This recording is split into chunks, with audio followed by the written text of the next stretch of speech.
Muy buenos días. Yo quisiera preguntarle, insistir un poco sobre, ayer se dieron a conocer audios en torno a una supuesta reunión sostenida por el secretario de Marina con el contraalmirante Fernando Guerrero. Preguntarle si hay ya abierta alguna línea de investigación que dirija hacia el secretario. ¿Le han confirmado algo por parte de...? No hay líneas de investigación contra el secretario y está abierto toda una línea de investigación relacionada con el llamado huachicol fiscal o el contrabando de combustible. Hay todavía detenciones pendientes, hubo detenciones de algunos miembros de Marina, como ustedes saben, que el propio almirante denunció en su momento y sigue la investigación en la Fiscalía General de la República y hay que esperar a que continúe y que dé la información la Fiscalía. Bueno, adelante, vamos. Shakira. A ver el compañero que dice que nunca le doy la palabra.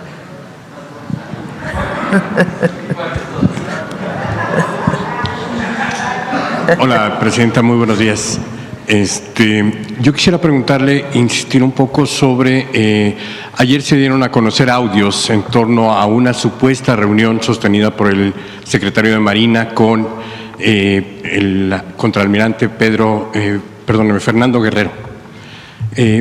Preguntarle si hay ya abierta alguna línea de investigación que dirija hacia el secretario. ¿Le han confirmado algo por parte de...? No hay líneas de investigación contra el secretario y está abierto toda una línea de investigación relacionada con el llamado huachicol fiscal o el contrabando de combustible.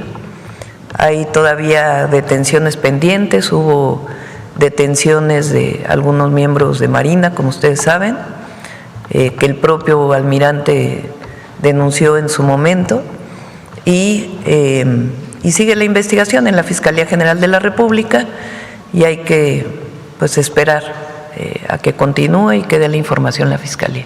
Y en este mismo sentido preguntarle en la cooperación que se tiene con Estados Unidos, porque también hay abiertas líneas de investigación en la Fiscalía de Estados Unidos, preguntarle si han pedido algún tipo de información a México, están colaborando de manera coordinada con ellos, y usted había mencionado que se iba a solicitar la extradición de personas involucradas en Estados Unidos porque tienen también procesos en México. Si nos pudieran ampliar un poco más la información sobre eso. Sí, son empresarios que se dedicaban a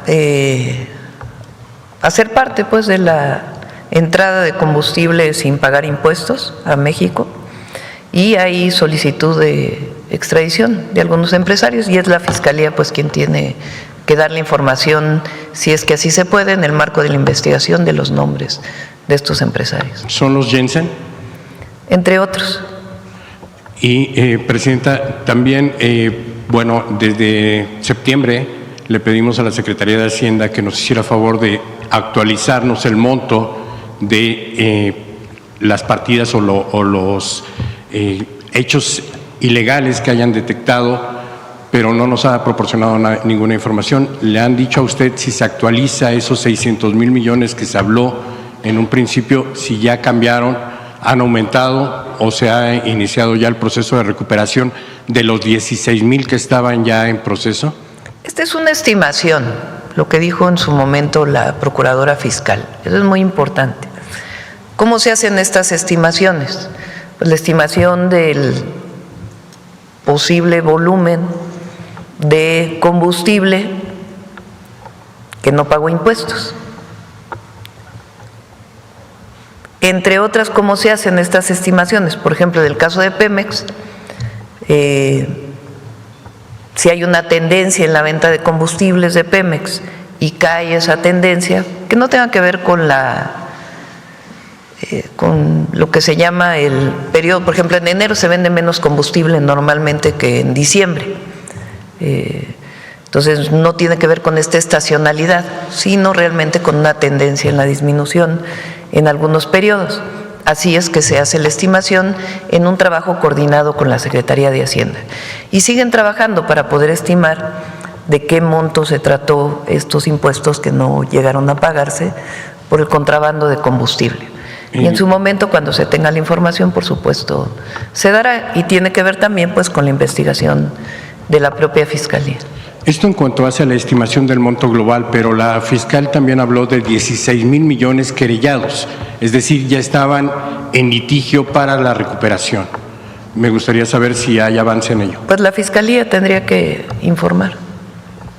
¿Podría invitar a la Procuradora Fiscal a que nos diera esta información? Sí, en el momento en que esté la investigación ya cerrada y las gráficas de Pemex, que les he estado mencionando cómo ha venido aumentando la venta de combustibles de Pemex, incluso de los privados, lo cual muestra, y su pago de impuestos, lo cual muestra pues que hay una disminución sustantiva en el contrabando de combustible, además del trabajo permanente que se está haciendo de vigilancia. Entonces, con gusto, en el momento que se tenga toda la información, se da a conocer públicamente. Presidenta, en otro tema me gustaría preguntarle, hay ajustes que hacen los gobiernos en sus personal, algunos necesarios porque se trata de cambiar alguna política o dar un viraje en algún sentido que corresponda a la decisión administrativa, en otros porque ellos deciden ir a competir hacia un cargo de elección popular o son invitados en otros gobiernos a participar. ¿Usted tiene en el corto o mediano plazo la vista de cambios en su gabinete? Por el momento no. ¿Ninguno? No. Ok. Y también preguntarle relacionado con el tema del huachicol, si ha recibido por parte de Estados Unidos petición sobre información relacionada con algunos de los funcionarios mexicanos. No. Absolutamente. No. Y finalmente, Presidenta, preguntarle, esta próxima semana usted presentará la reforma electoral o la va a posponer un poco hacia marzo. El quizá? martes la voy a presentar, el martes de la próxima semana. Ok, muchas gracias, Presidenta. Gracias. Adelante. Vamos a ver. A ver el compañero que… Buenos días, Presidenta. Alonso Urrutia de La Jornada. Preguntarle qué fue lo que ocurrió ayer en el sistema de aduanas, esta falla que afectó. Se rompió un cable de fibra óptica. Entonces, al romperse el cable de fibra óptica, pues perdió la información durante un periodo de tiempo. Se arregló el cable. Se están viendo las causas de qué fue lo que provocó este rompimiento y también la posibilidad de que haya cables paralelos que eviten que sucedan estas circunstancias. ¿No es muy vulnerable el sistema? Se está viendo la causa, no había ocurrido. Se está viendo la causa de por qué se quebró la fibra óptica y al mismo tiempo pues algún esquema para tener un cable paralelo pues que permita que en caso de que se rompa uno, pues siga la transmisión de Ahorita datos. no hay ningún sistema alternativo, pues, que evite este tipo de fallas que, bueno, tiene costos muy importantes, ¿no? Sí, evidentemente de inmediato inició pues el procedimiento para la reparación y, repito nuevamente, se está viendo la causa y al mismo tiempo buscando un esquema para que haya un sistema paralelo que evite que sucedan estas circunstancias. Presidenta, ayer circuló un presunto proyecto de reforma electoral en donde se habla de incrementar a 508 No, es diputados. falso. Totalmente falso. Falso. Entonces, hasta el martes conoceremos. Sí. Presidente, sobre el cambio de presidente en Perú, ¿implicará algunas modificaciones en la Pues relación? vamos a esperar. El presidente que se eligió ayer es del mismo partido de Pedro Castillo. Entonces vamos a esperar a ver, pues una vez que tome posesión, si es factible pues restablecer las relaciones, ¿verdad? ¿Podría México tener iniciativa o esperarían a No, que pues tiene que el ser de gobierno- ellos, porque ellos fueron los que rompieron relaciones con México. Y por cierto, el caso de Ecuador, ¿en qué va, presidente? El caso de Ecuador, pues Aquel litigio. Por están ahí. suspendidas las relaciones, Pero no me hay- refiero al litigio que presentó México por la invasión a la embajada mexicana. Es buena pregunta. Le pedimos a Relaciones Exteriores que pueda dar la información, ¿de acuerdo? Y finalmente, presidenta, ¿qué reporte le dieron de este caso de una menor intoxicada con fentanilo? Sí, estamos averiguando. Hoy estuvo la fiscal en el Gabinete de Seguridad. Le pedí al Gabinete de Seguridad que averiguaran bien, junto con Secretaría de Salud, si realmente fue fentanilo y también, pues, cómo es que llegó el fentanilo a los tamales, ¿no? El fentanilo es muy tóxico, muy venenoso, muy dañino. Entonces, con muy poquito puede causar incluso la muerte. Entonces, primero hay que averiguar si realmente fue fentanilo. Segundo, cómo llegó a este alimento. Y tercero, pues ya las investigaciones que tengan que proceder por el asunto. Entonces, hasta que no tengamos más información, esta información viene de Puebla, ellos la emitieron. Entonces, antes de nosotros confirmar, pues tiene que haber una investigación de la Fiscalía, acompañada pues evidentemente de sus peritos, junto con el Gabinete de Seguridad y en su caso Secretaría de Salud. ¿Qué reporte tienen ustedes de consumo de fentanilo en México entre los jóvenes? Es muy bajo. A ver si lo puedes poner de la encuesta.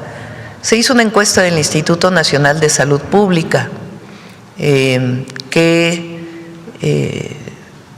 tuvo una muestra representativa muy importante y da continuidad pues a un ejercicio que se había hecho hace ya algunos años.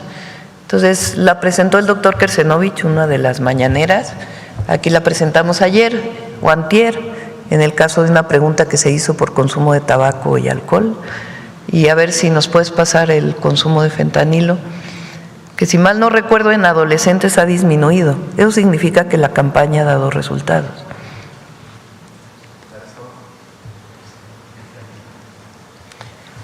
Prevalencia muy baja de consumo no médico, 0.2% alguna vez y 0.1% en el último año. Y había uno entre, a ver si está aquí, entre la diferencia entre adolescentes y…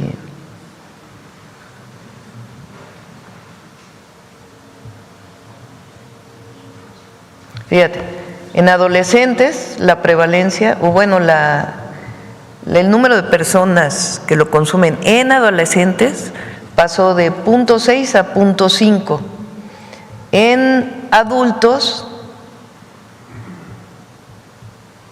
bueno, es anfetamina, no necesariamente es fentanilo, perdón. ¿No viene fentanilo aparte? ¿No lo traen? Sí se hizo, lo presentamos aquí, pero es muy bajo comparado con Estados Unidos, por ejemplo, o Canadá incluso.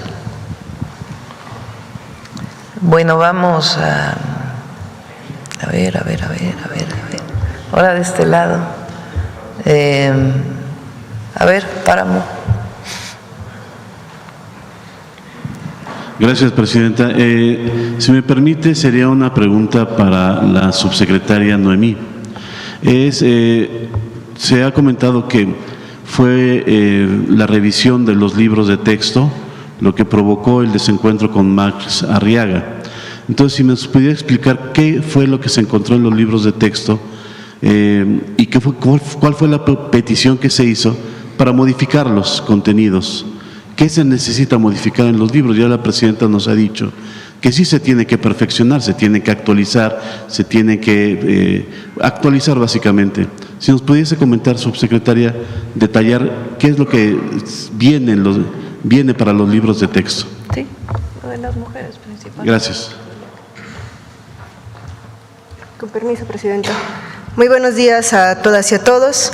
Como bien mencionan los funcionarios públicos, sobre todo quienes estamos en el ámbito de la educación, el interés superior de la infancia es nuestra prioridad y gratuito están dedicados En este caso se hizo durante todo el año 2025 pues un ejercicio con las propias infancias, visitando escuelas. La presidenta nos ha encomendado una tarea de territorio, estar asistiendo a las escuelas desde el preescolar hasta nivel secundaria en todas sus modalidades, asistir también, por ejemplo, a diversos encuentros de docentes, consejos técnicos escolares, las propias consultas con docentes, algunas encuestas, más lo que se trabaja dentro de la Dirección General de Desarrollo Curricular, más todas las recomendaciones, sugerencias que nos hacen distintas instancias, por ejemplo, Afroeduca, que es un colectivo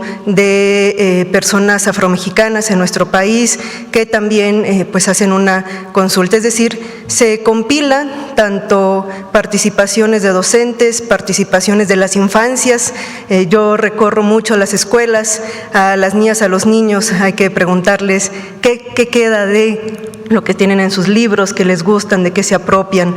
Muchas veces el tema de los libros de texto, hemos dicho que se estudia mucho desde lo que sale del libro, desde lo que sale del plan de estudios, pero ¿quién lo recibe? ¿Cuál es el lenguaje? ¿Qué es lo que se apropia en nuestras infancias de los materiales que como Estado estamos obligados a garantizarles? Entonces, ese también es un tema muy importante, con qué se están quedando nuestras infancias de lo que por derecho les corresponde. Entonces, de toda esta compilación, de todo este trabajo que se hace tanto de docentes, estudiantes, academia, desarrollo curricular, pues se ha hecho una serie de observaciones que pueden ir, por ejemplo, desde una modificación en una imagen.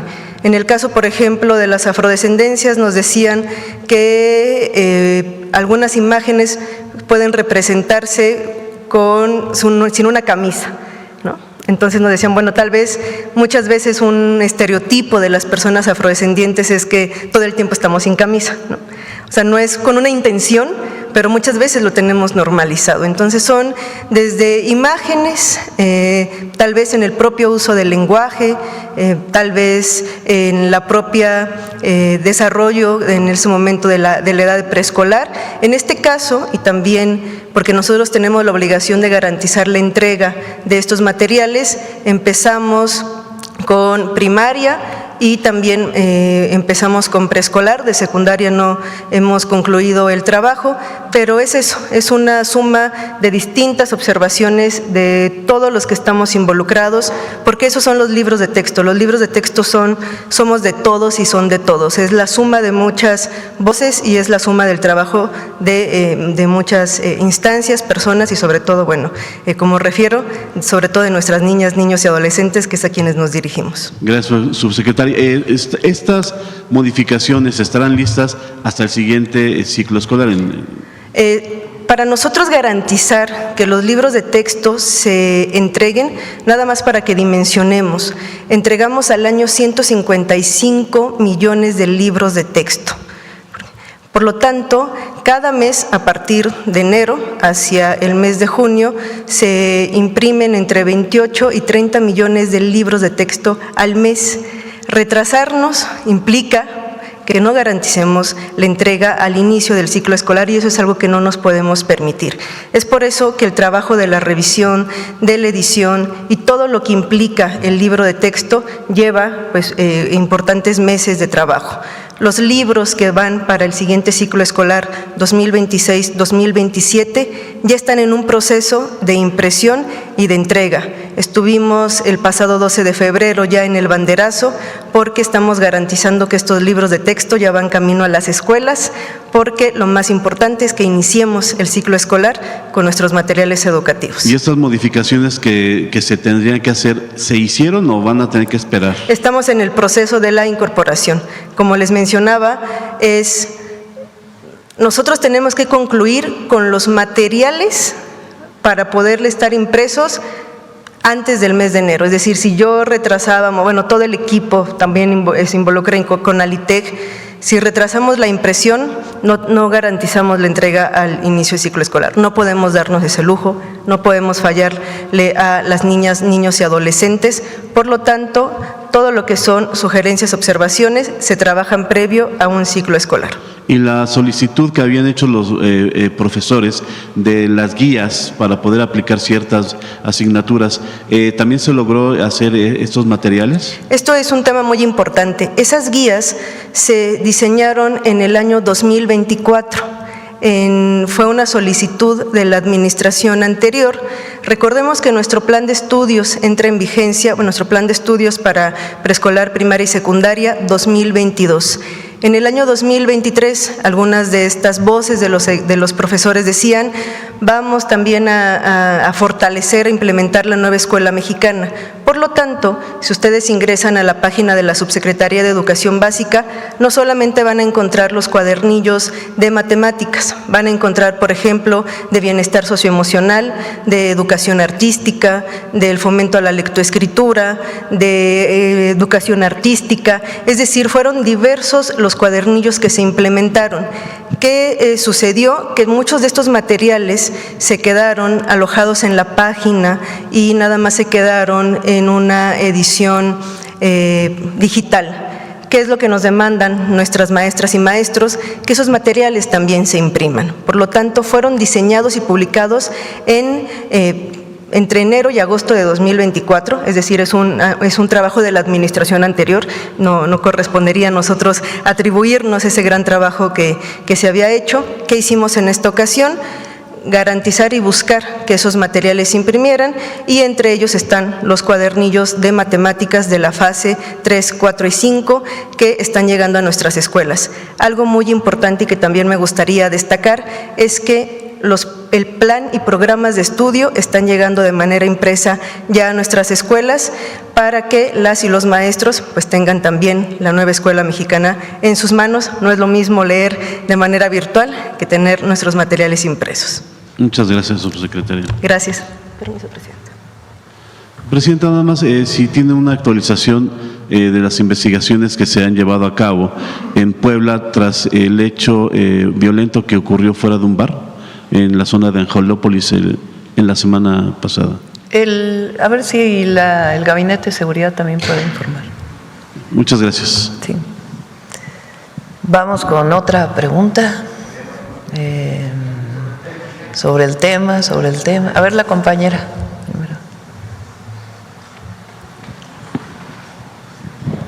Buenos días, Presidenta.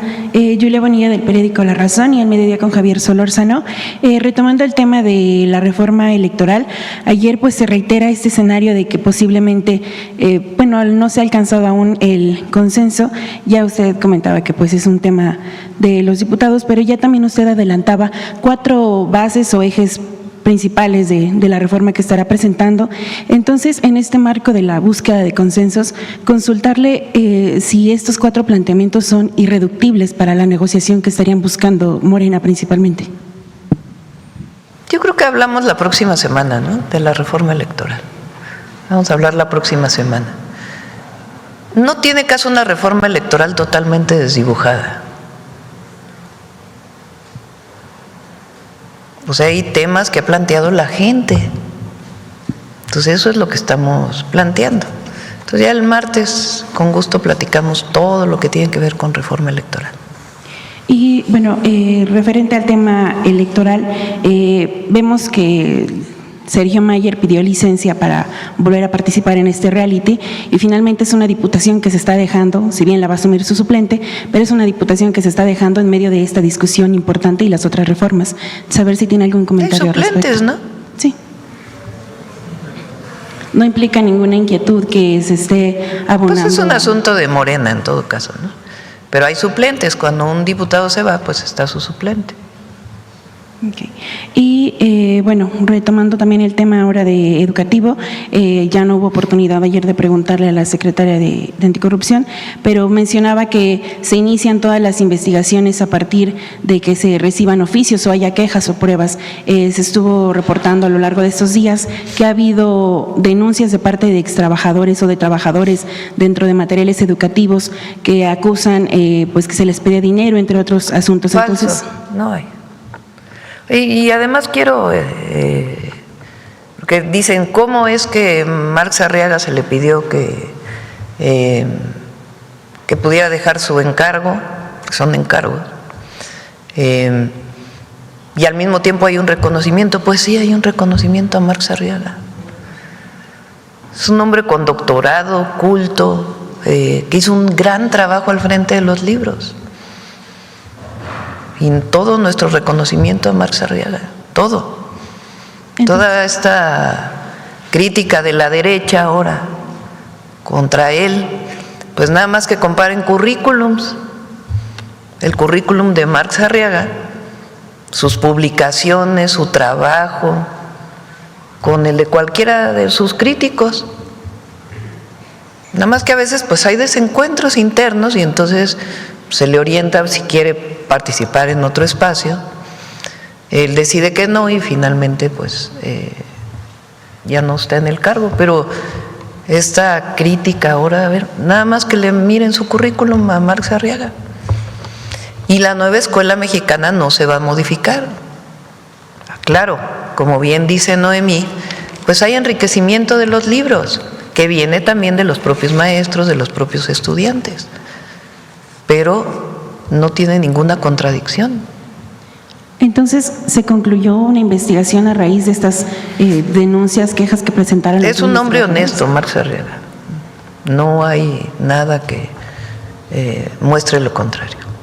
Y bueno, él cuando estaba dejando las oficinas, él mismo declaró que dejó firmadas 105 plazas para colaboradores dentro de la dirección. ¿Serán tomadas como válidas debido a que las firmó ya cuando Pues había vamos sido a ver, ya se revisará por parte de la nueva titular. Okay. Y nada más para precisar lo que ahorita comentaba la subsecretaria de las correcciones o este mejoramiento que será, entonces ¿estarían listas para la impresión del ciclo escolar 2026-2027? No, sería hasta la siguiente. O sea, 27, lo que dice 28. Noemí es que hay algunos enriquecimientos, vamos a llamarle así más que grandes modificaciones, a los libros y estarían listos, tienen que estar listos en enero del 27 para que entren a imprenta para poder entrar a septiembre del 27. Ok. Y por último, presidenta. ¿O agosto? ¿Cuándo se entra a la escuela? Septiembre, ¿verdad? Y por último, presidenta, hoy en La Razón publicamos que, bueno, de acuerdo con reportes que también se extraen de datos de Pemex, el tema del robo de hidrocarburo ha disminuido 10%. Sin embargo, se está observando un repunte en algunos estados como es Hidalgo y sobre todo lo que llama la atención es que está como migrando el tema del robo de hidrocarburos ya al sureste del país. ¿Está migrando qué, perdón? El tema del robo de hidrocarburo, es decir, se ha concentrado históricamente en esta zona de Hidalgo, Jalisco, etcétera, y ahora, bueno, lo que se está observando es que está habiendo un repunte bastante importante de hasta 300% en el estado de Tabasco, en la región sureste del país. Entonces, a ver si ustedes tienen observado este fenómeno del robo. El tema del huachicol está disminuyendo y eso lo podemos ver en el incremento de las ventas con impuestos, digamos, en Pemex y en los privados. Y se sigue con las investigaciones y se sigue trabajando para los dos temas, para evitar cualquier entrada de combustible que no pague impuestos y también cualquier conexión ilegal a algún ducto de Pemex. ¿Estaría considerando algún reforzamiento en los operativos al sureste del país debido a esta migración del robo? Fíjense, a ver si te pueden mandar una fotografía de los camiones, las pipas que llevan ahora combustible, cómo tienen un QR. A ver, pero también la fotografía, a ver si te lo pueden enviar. Si ustedes van por las carreteras del país, pueden ver que los vehículos que llevan combustible ya tienen un QR como estos, grande. Ese QR lo da la Secretaría de Energía. ¿Qué tiene que tener ese QR en el momento que se lee con un teléfono celular para un guardia nacional, por ejemplo? Bueno, pues tiene que tener el origen y el destino del combustible. Y eso garantiza pues que es un combustible legal. Si no trae el QR, entonces se detiene al vehículo y se tiene que demostrar de dónde viene y a dónde va. Y algunas de las veces pues se llama a la fiscalía y se incauta el vehículo. Entonces, esto ha hecho que disminuya muchísimo pues el transporte de combustible ilegal, porque necesariamente tienen que tener esto que se llama trazabilidad, que es quién lo compró, quién lo está transportando y a dónde va. Y eso es un trabajo muy intenso que se hizo del SAT, Secretaría de Energía, Aduanas y Pemex, en todo este trabajo de la Comisión Nacional de Energía. A inicio de esta semana, bueno, el reporte es particularmente sobre... A ver si tienen por ahí una fotografía de casualidad. Ajá. El reporte es particularmente sobre tomas clandestinas, es decir, estos pinchazos a los ductos.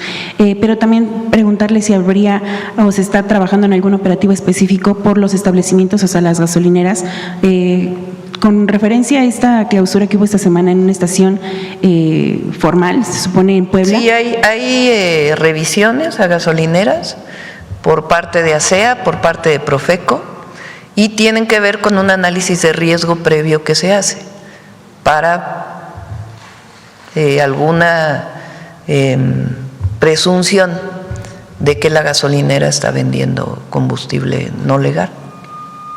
Gracias, presidente. Sí. ¿No tienes foto ahorita? Sí, a ver, sobre trenes. Buenos días, Presidenta. Hans Salazar, de Noticiero en Redes. Sobre el tema, Presidenta, preguntar esta gran red ya de ferrocarriles que resurgen en nuestro país y que ya están en plena construcción y avances como se han planteado, preguntar los polos de desarrollo, cómo vienen en conjunto al desarrollo también.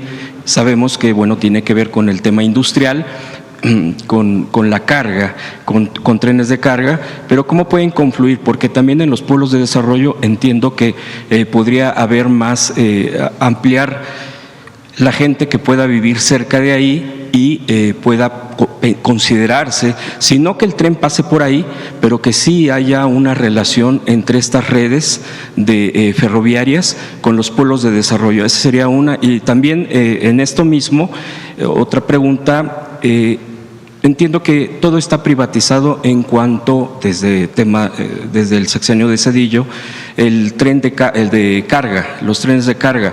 El gobierno federal no tiene ningún punto a considerar que retome algo al respecto de trenes de carga, o todo lo tendrá la parte privada como lo ha venido teniendo. Por ejemplo, el México-Pachuca, Ciudad de México-Pachuca, ahí donde estuvimos en la inauguración, bueno, el inicio de la construcción, justamente ahí en Hidalgo hay un polo de bienestar, que muy probablemente tenga una orientación a farmacéutica, porque ahí muy cerca hay desarrollos farmacéuticos y ya hay mucho interés. Y así en otras áreas en donde va el ferrocarril. En el caso del de carga, recuerden que el malla de carga lo va a operar la Defensa Nacional a través de el Tren Maya. El Tren Maya está operando, la empresa Tren Maya opera el tren de pasajeros y además va a operar el tren de carga. Y no sé si quieras mencionar algo más sobre los trenes de carga, Andrés.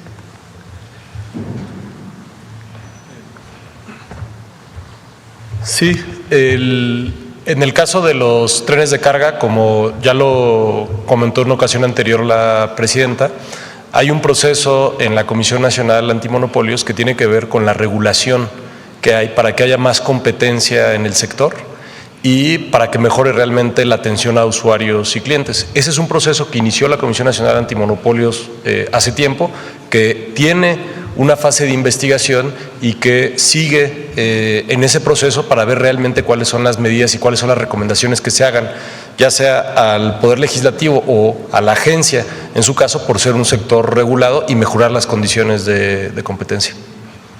Gracias. De hecho, también entiendo que entraría igual como lo... Pero puede operar. Ahora, ¿qué fue lo que pasó? Concesionaron las vías, no solo el servicio. Sí. Ese es pues uno de los grandes temas. La concesión del tren de carga que fue una barbaridad esa privatización, porque si el tren de pasajeros pudiera tener algún problema de rentabilidad, que ya saben que eso pues siempre es subjetivo, ¿verdad? Porque transportar pasajeros de un lugar a otro, podrían decir, por ejemplo, el metro de la Ciudad de México no es rentable porque está subsidiado el boleto. Pues cómo no va a ser, imagínense que no hubiera metro en la Ciudad de México, ¿verdad? Entonces todo depende cómo se analice. Nosotros lo vemos desde una perspectiva de servicio y de desarrollo regional.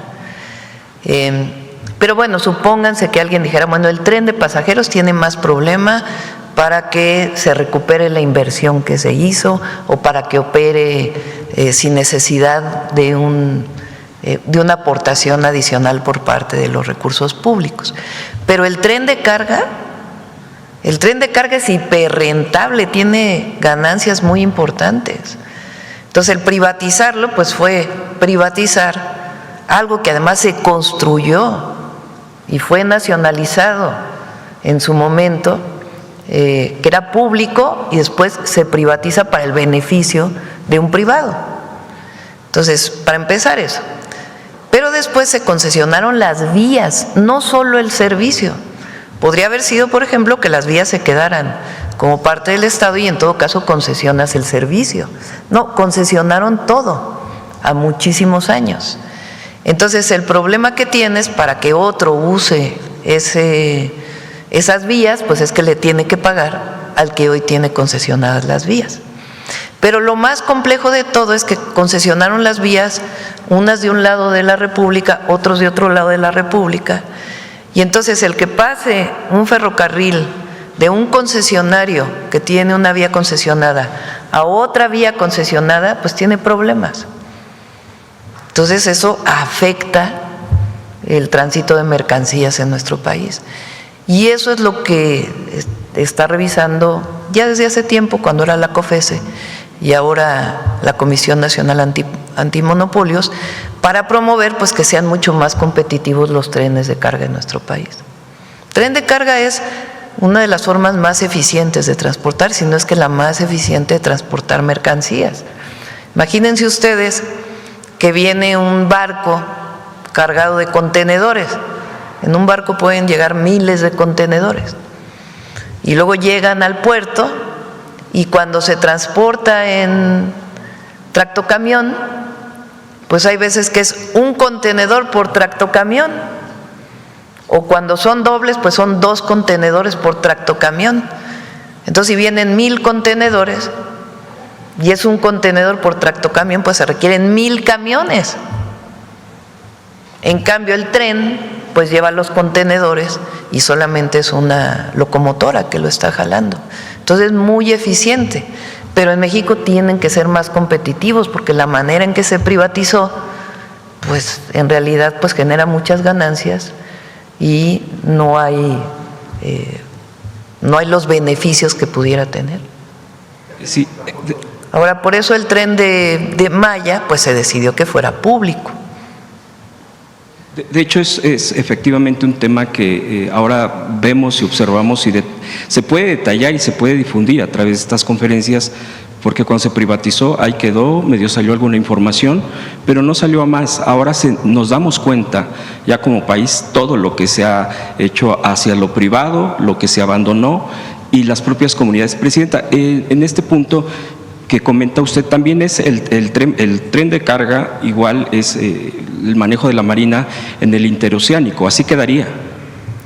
El interoceánico también es público. Digo, y así quedaría también, esa es la idea, que lo siga manejando la Marina. Sí, como saben, el tren interoceánico después del accidente se está trabajando la Fiscalía y la Secretaría de Gobernación, la Comisión de Víctimas, para poder hacer la reparación integral del daño de todos los que viajaban en el tren.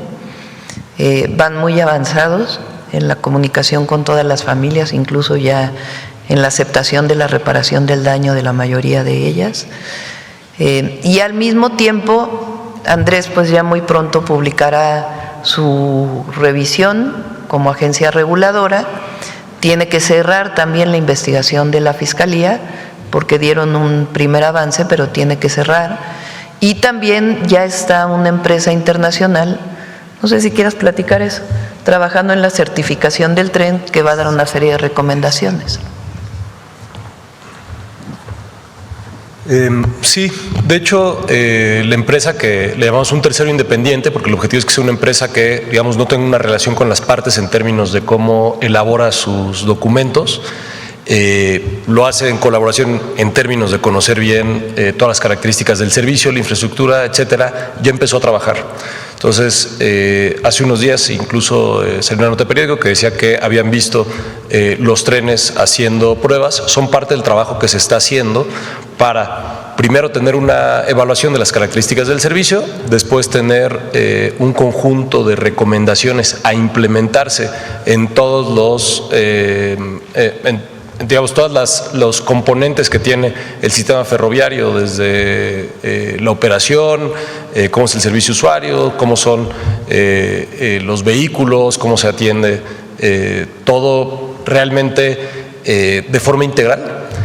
Y después tener un seguimiento a la implementación de esas recomendaciones. A partir de eso, la agencia ha estado participando precisamente y la clave será en ver cómo es la implementación de esas recomendaciones, para decir, este es un sistema en donde se puede operar, se puede dar un servicio de calidad y no va a volver a suceder lo que sucedió, lamentablemente, ¿no? Entonces, se va a hacer el trabajo y cuando tengamos ya el conjunto de recomendaciones y el seguimiento de la implementación, con mucho gusto también lo informaremos. Muchas gracias.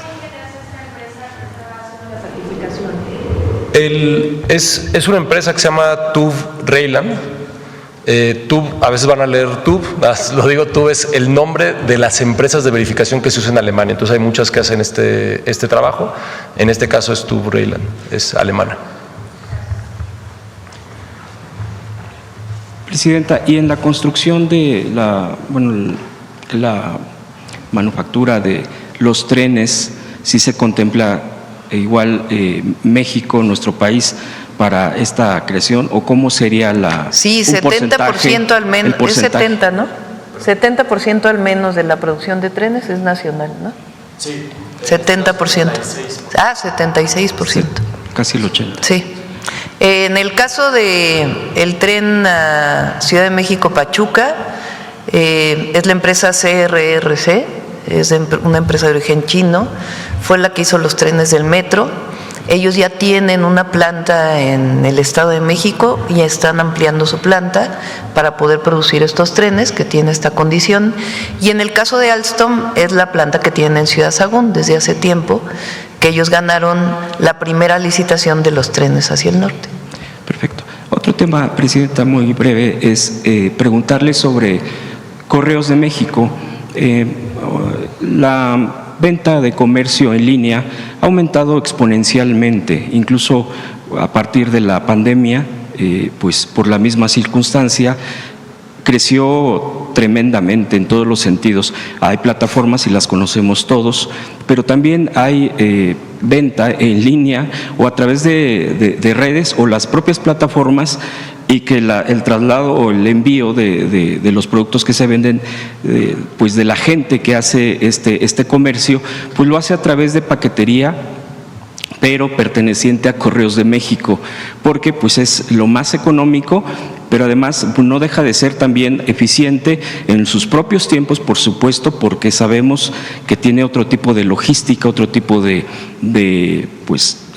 costo. No es lo mismo que uno pague 60 pesos, por ejemplo, para enviar un paquete a algún estado de la República.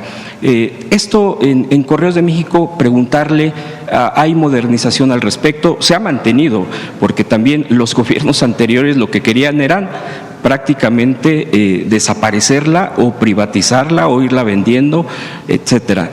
¿Cuál es el tema ahí en Correos de México, Presidenta?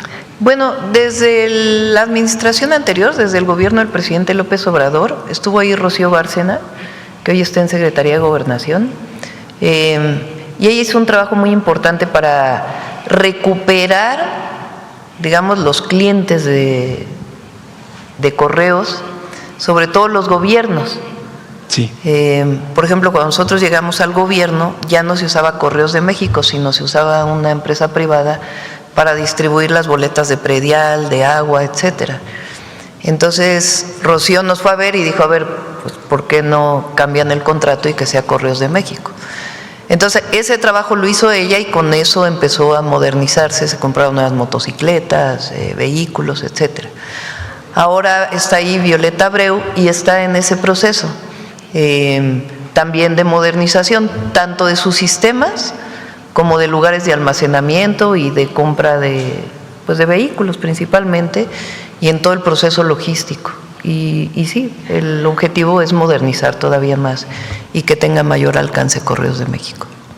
Por último, Presidenta, el tema de la CONADE, se va a presentar el día de hoy un plan para alto rendimiento. Entiendo yo, por lo que he estado revisando, no había habido esta presentación de un plan de este tipo y no había aún antes de esto, de cómo se está planteando, y tan solo hay que mirar al fin de semana. Este fin de semana han ganado pues nuestros deportistas, pues muchas medallas, por ejemplo, 3 medallas en la Copa Mundial de Natación Artística, 43 en la Serie Mundial de Tiro con Arco, Isaac del Toro, que va nuevamente ganando una carrera. Son deportistas dedicados por completo y que se ha visto ese resultado. Bueno, siempre ha habido un resultado por parte de los deportistas cuando se meten, cuando buscan, y que ahorita se esté presentando ese plan. ¿Qué expectativa se tiene en este sentido para el deporte, Presidenta? Esa sería mi última pregunta.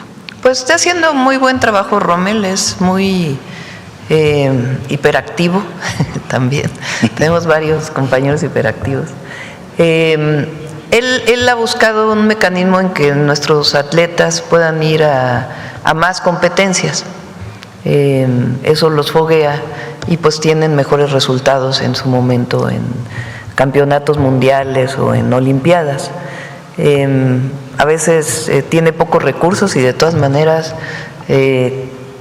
hace compromisos, busca la manera de resolver, y después con la burocracia en el gobierno tarda en salir el pago que tiene que ver con ello, y busca la manera siempre dentro de la norma de resolver los problemas. Entonces, eso ha permitido también que se tengan más medallas. No sé si por ahí teníamos el lunes, lo íbamos a pasar de varios... incluyendo las de invierno, sí. Por ejemplo, este joven de patinaje, que sí, es fantástico. Sí, a ver si tienes... Y hubo varios mundiales en donde hubo muy buenos resultados. A ver si lo pasas.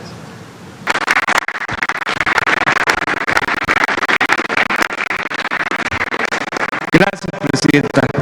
Gracias. Vamos a ver dónde... A ver aquí la compañera.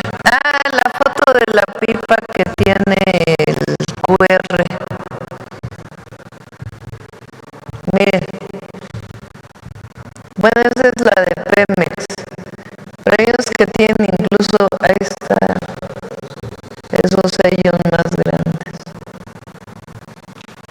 Entonces, un guardia nacional fueron capacitados que están en carreteras, puede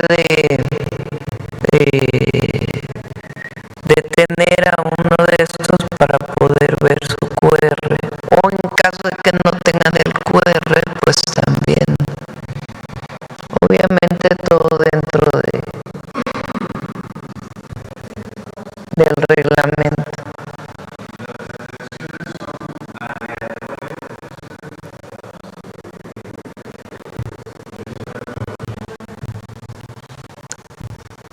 Sí, es aleatorio.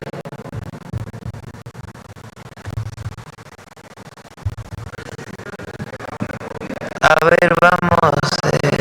Gracias. A ver. Me había dado la palabra, Presidenta. Sí, perdón. Gracias, buenos días. Aurora Castillejos, del Sistema Público de Radiodifusión del Estado Mexicano. Canal 14 manda Secretaria, preguntarle, nos hablan de estas vías, estas nuevas vías que se están dando, ampliación, ¿cómo está beneficiando a la población? ¿Qué les dice la gente que vive cerca de estas zonas? ¿Cómo les está beneficiando? Bueno, no sé si quieras, Néstor, la gente cómo está recibiendo el tren, tú que estás ahí en campo.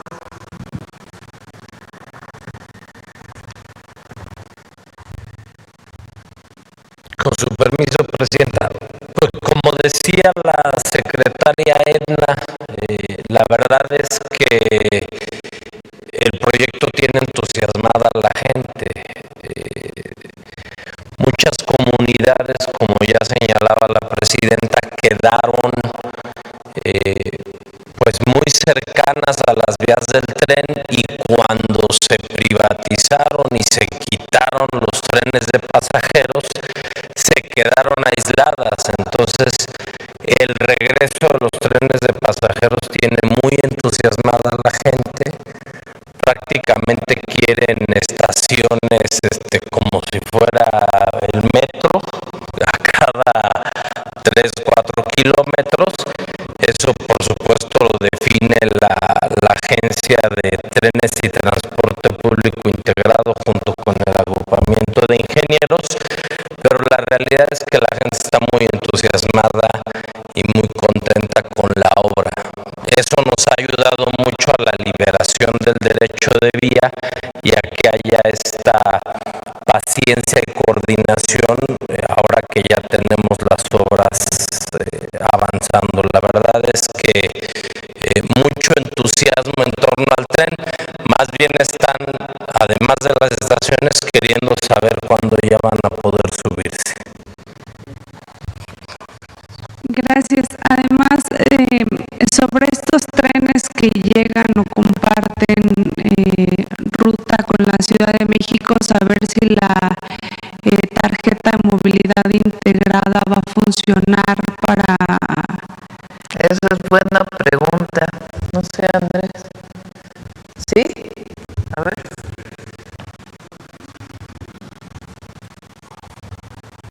Justo, bueno, ya tenemos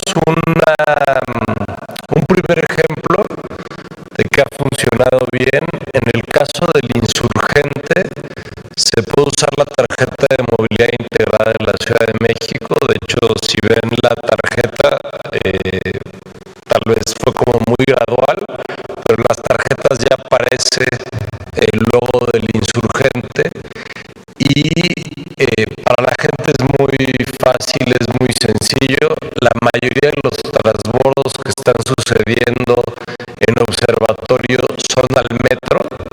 Entonces las personas que cargan su tarjeta en el metro la usan en el tren, que la cargan en el celular. De hecho, también la aplicación de la Ciudad de México ya tiene una tarjeta digital. Entonces ni siquiera necesitas comprar la tarjeta, sino simplemente bajas la aplicación de la Ciudad de México y ahí mismo la recargas.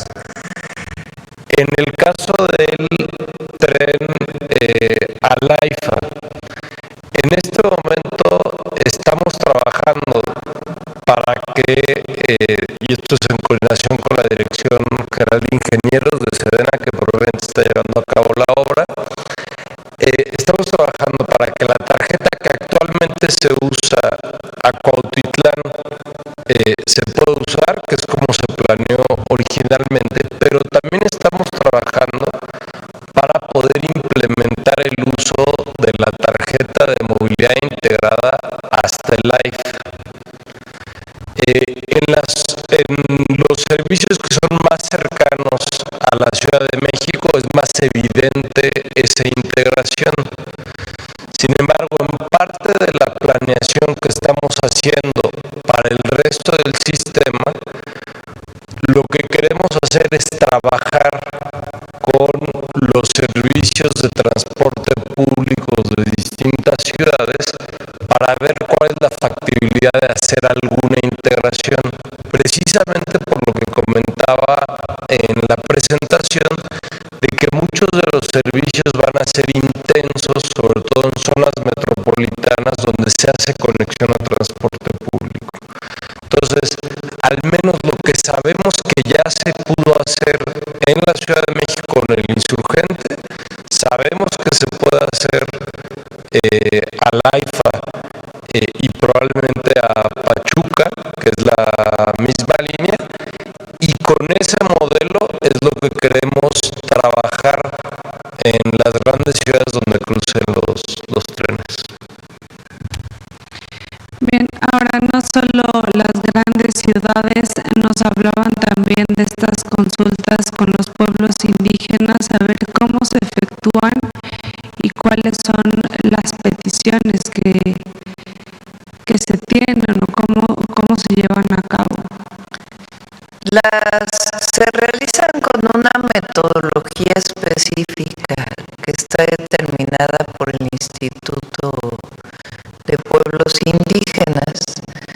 Entonces, en caso de que haya una comunidad indígena, un pueblo indígena, llega el INPI y con ellos se trabaja para que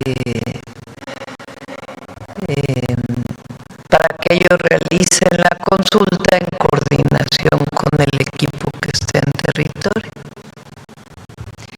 Gracias. Finalmente, preguntarle, ayer recibió a la directora de Standard & Poor's, nos explicaba que era para hablar sobre los retos de la inteligencia artificial y en economía, saber qué se concluyó, si nos pueden dar un poco más. Pues fue una plática, no es que hubiera algún acuerdo o algo en específico. Pues son personas muy aparte pues del trabajo que desarrollan en su propia empresa, pues tienen mucho conocimiento de lo que pasa en la economía mundial. Y hoy, como ustedes saben, la inteligencia artificial requiere pues estos grandes centros de datos que se están poniendo muchos de ellos en Estados Unidos. Entonces fue alguno de los temas de conversación, estos centros de datos que almacenan y procesan información muy rápida, pues usan mucha energía. Entonces, ahí donde se pone un centro de datos, pues tiene que haber la garantía de que hay generación eléctrica. A México obviamente le interesa tener algunos centros de datos. Todo pues depende también de las características del uso de agua, porque también usan agua, y de la disponibilidad de energía. Entonces fue alguno de los temas que se hablaron. Nos habló de computadoras cuánticas que se están desarrollando por algunas empresas. En fin, fue ese tema de lo que ella ve a nivel internacional que se está desarrollando en términos tecnológicos y cómo México se puede insertar pues en ese proceso. Gracias, buen día, presidente. Gracias.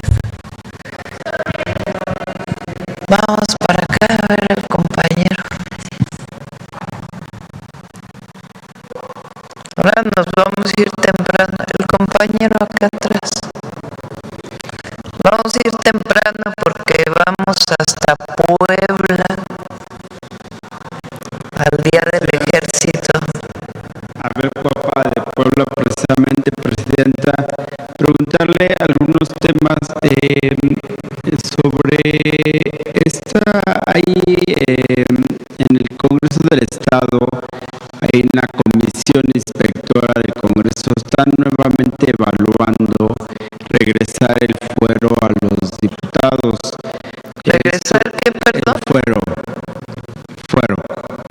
Esto usted ya lo había comentado previamente que se iba a quitar esto en la reforma electoral. ¿Cómo va esta propuesta que se está analizando allí en Puebla todavía en el Congreso del Estado? ¿Cómo la veo yo? Exacto, sí. Pues tienen que definir ellos, ¿no? ¿Qué es el fuero? El fuero es una condición que tienen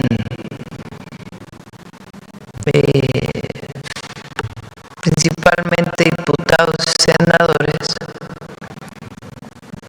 para que no pueda juzgárseles por algún delito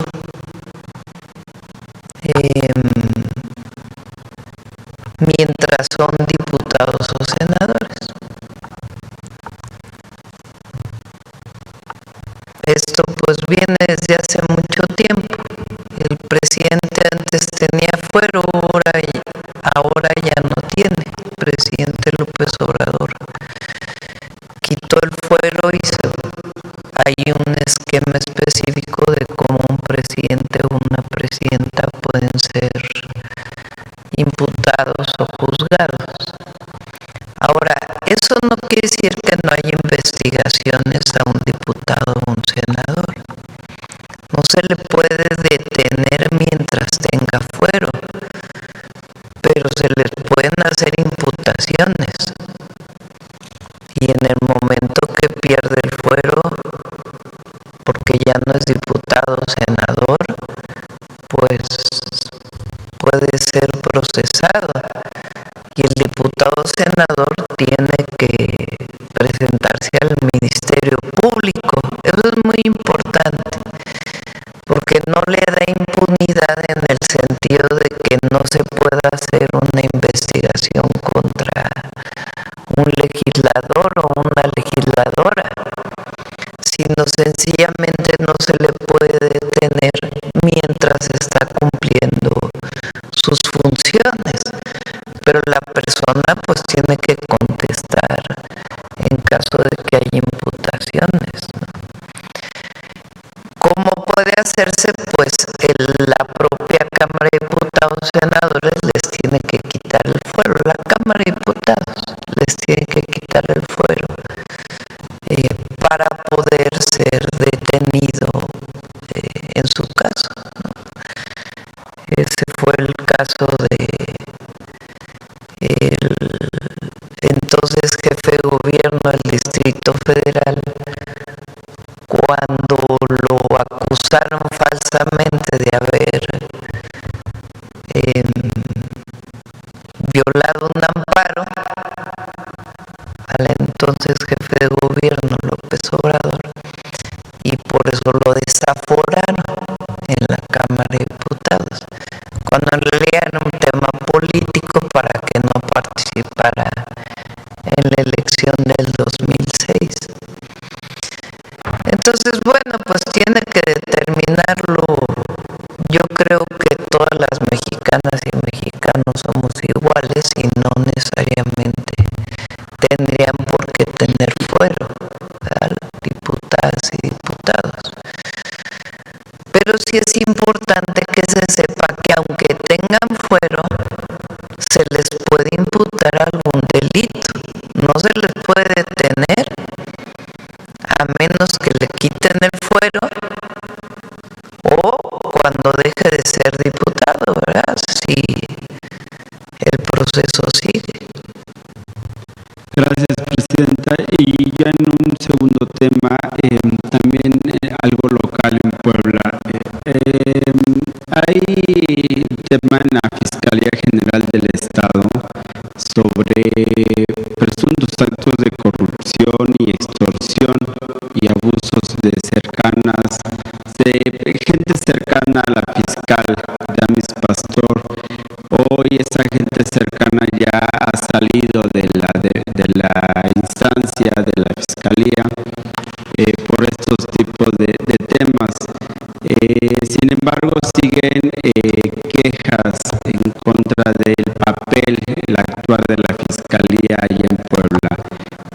Desde su perspectiva, ¿qué recomendación o qué evaluación le daría al gobierno de Puebla y a la propia Fiscalía, si bien son instancias separadas, cuál sería, tendría que ser el papel de la fiscal en Puebla? Bueno, no conozco en particular el tema, ¿no? Habría que tener más información. Y solo insistir en esto de los cambios que ya he platicado sobre ya dijo que no hay cambios en corto o a largo plazo en su gabinete. ¿Cómo se evalúa desde su perspectiva el papel que está haciendo el ex gobernador de Puebla ahora aquí en la Federación? Muy bien, trabaja muy bien Sergio Salomón. Está haciendo un trabajo muy bueno ahí al frente del instituto. Estamos por enviar una iniciativa para hacer un cambio en el Instituto Nacional de Migración. Él no la propuso porque tiene muchas funciones diversas y la idea es poder garantizar todas sus funciones y también evidentemente la protección a las y los migrantes en nuestro país. Entonces estamos por enviar una iniciativa que tiene que ver con una modificación al instituto. Incluso se llamaría Instituto de Movilidad Humana, porque ya migración ya es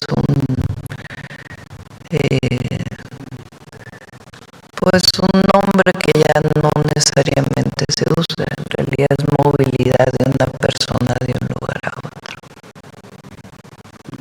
Gracias, Presidenta. Sí. Cerramos. Vamos con mujeres en la historia.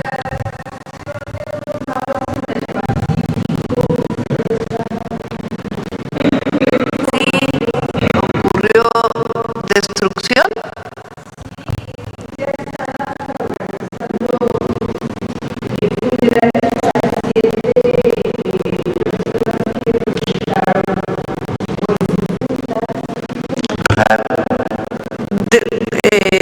Revisamos el tema. Yo pensé que preguntabas de dos navíos que fueron